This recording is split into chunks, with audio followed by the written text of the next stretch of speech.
Cerita ini berjudul Miskin Harta Tapi Tidak Miskin Hati. Di sebuah desa kecil yang terletak di Kabupaten Pati, hiduplah satu keluarga yang sederhana namun terkenal sejahtera. Di dalam keluarga tersebut ada seorang ayah, seorang ibu, dan satu anak perempuan. Sang anak yang bernama Denisa baru menginjak kelas 3 Madrasah Ibtidaiyah. Dia adalah seorang anak perempuan yang cerdas dan baik. Ayah Denisa yang bernama Sulasmin dan ibu Denisa yang bernama Rianti berprofesi sebagai penjahit. Mereka berdua melayani penjahitan di rumah mereka sendiri. Pendapatan ayah dan ibu Denisa tentunya pas-pasan untuk hidup mereka sehari-harinya. Karena sebagai penjahit, pastilah ada untung ruginya. Apalagi di saat ada kekeliruan dalam memotong kain yang akan dijahit tentunya. Pak Sulasmin dan Ibu Rianti harus mengganti kain pelanggan mereka. Karena itu murni kesalahan dari mereka berdua. Tentunya hal semacam itu sangat merugikan mereka. Walaupun begitu, Denisa tetap menerima keadaan ekonomi orang tuanya. Dia tumbuh menjadi anak perempuan yang ceria dan terkenal baik. Akan tetapi, ejekan pun sering mampir kepada Denisa dari mulut teman-temannya. Karena sudah sangat sering mendengar kata-kata yang menyakitkan dari teman-temannya berupa ejekan, hinaan, bahkan mempermalukannya di depan umum. Denisa tidak sakit hati karenanya. Dia sudah menanamkan dalam hati bahwa tidak boleh membalas keburukan dengan keburukan seperti yang sudah diajarkan oleh kedua orang tuanya. Bahwa tindakan tersebut sangatlah tidak baik. Dan kalau tidak bisa seharusnya membalas perbuatan yang jelek, kita terima dalam memberikan balasan yang baik kepada orang yang memperlakukan kita dengan tidak baik tersebut. Karena jika kita melakukannya, kita akan mendapat pahala yang besar dari Allah Subhanahu wa Ta'ala.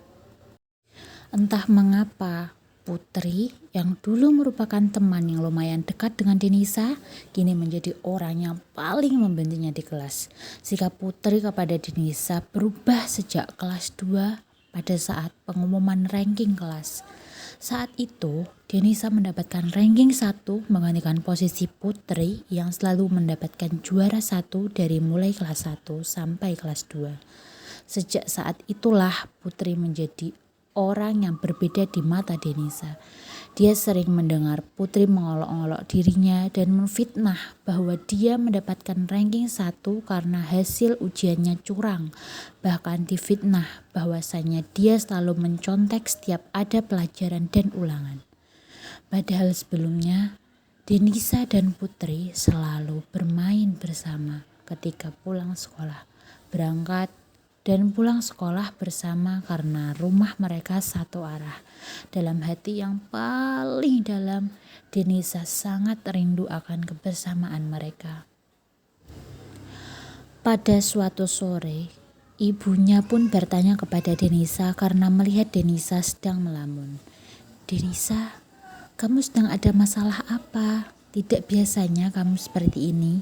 Dipancing dengan pertanyaan yang menyentuh dari ibunya, Denisa pun tidak kuat dan mulai bercerita panjang lebar kepada ibunya tentang perlakuan teman-teman sekelasnya yang sangat keterlaluan kepadanya. "Denisa sedih, Bu. Kenapa kita sebagai orang miskin selalu dibedakan dengan orang yang kaya dan mempunyai uang yang banyak? Denisa selalu dibully oleh teman-teman di sekolah. Buku yang ada di tas juga disembunyikan. Kemudian juga dihina karena tidak mempunyai tas dan sepatu baru. Dihina karena anak penjahit.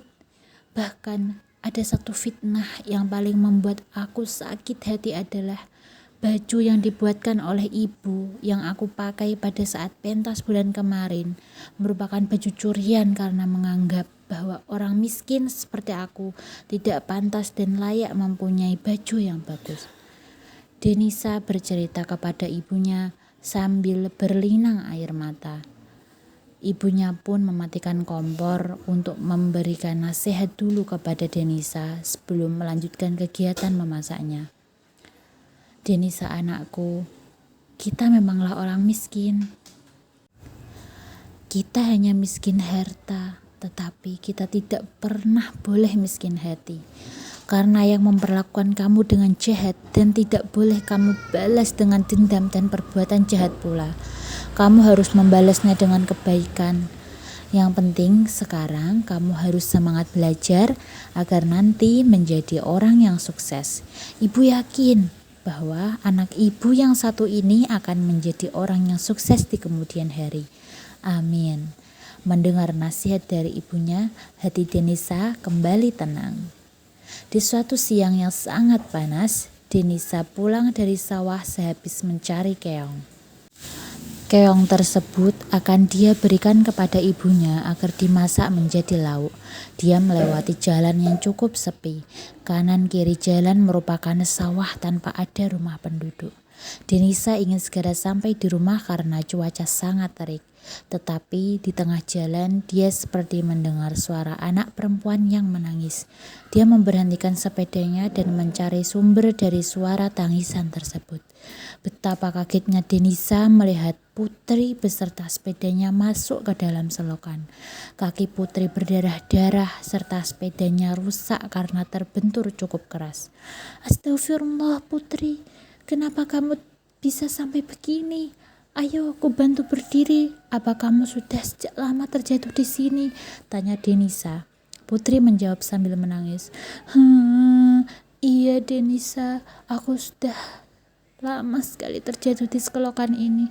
Aku tidak kuat berdiri. Sepedaku hancur dan tidak ada satupun orang yang lewat dari tadi. Jam tanganku yang bagus ini juga rusak karena terendam air selokan cukup lama. Kakiku sakit sekali Denisa. Denisa membantu Putri berdiri dan keluar dari selokan serta mengangkat sepeda Putri dengan susah payah dari selokan. Sudah Putri, jangan menangis. Di sini ada aku. Aku ini adalah temanmu. Aku pasti akan membantumu. Sekarang, ayo aku boncengkan kamu di sepedaku. Akan aku antarkan kamu pulang ke rumah agar luka di kakimu segera diobati. Dan untuk masalah sepeda, nanti akan aku jelaskan kepada orang tuamu supaya kamu tidak dimarahi. Ucap Denisa berusaha menenangkan Putri. Dalam hati, Putri sangatlah malu kepada Denisa. Dia sudah terlanjur jahat, tetapi Denisa membalas perbuatan jahat tersebut dengan kebaikan. Tapi mau bagaimana lagi? Yang dapat menolongnya sekarang hanyalah Denisa. Kemudian rasa sungkan yang cukup besar, Putri naik perlahan ke boncengan sepeda Denisa dan diantar pulang. Selama perjalanan, mereka tidak banyak melakukan percakapan karena besarnya rasa canggung. Setelah sampai di rumah Putri, Denisa membantu menjelaskan kepada orang tua Putri bahwa tadi Putri terjatuh di selokan dan sepedanya rusak karena terbentur selokan cukup keras. Orang tua Putri tak henti-hentinya mengucapkan terima kasih kepada Denisa. Bagaimana nasib anaknya jika tidak ditolong olehnya tadi? Setelah itu, Denisa segera pamit pulang sambil membawa ember berisi keong miliknya, tetapi dicegah oleh Putri. Terima kasih banyak Denisa, aku sangat malu padamu. Aku sudah berbuat jahat terhadapmu, tetapi kamu tidak pernah membalas semua kejahatan itu.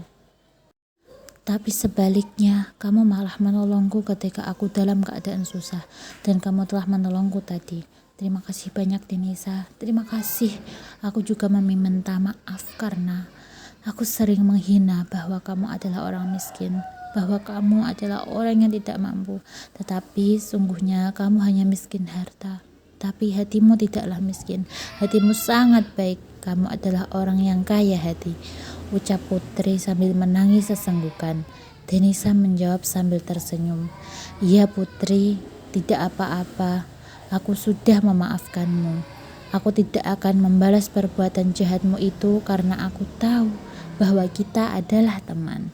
Kemudian setelah kejadian itu, selama di sekolah, Denisa tidak pernah lagi mendapat perlakuan buruk dan ejekan dari teman-temannya. Denisa dan Putri kembali menjadi teman dekat. Bahkan ketika ada yang mengejek Denisa, Putri tidak segan-segan untuk memarahi orang tersebut. Dan Putri juga menyadari bahwa ranking 1 yang sekarang ditempati oleh Denisa memanglah pantas. Karena Denisa sangat rajin dalam belajar. Sedangkan dirinya pada kelas kemarin sangatlah malas belajar dan lebih sering menonton TV. Selesai. Terima kasih teman-teman. Begitulah cerita pendek tentang miskin harta tapi tidak miskin hati.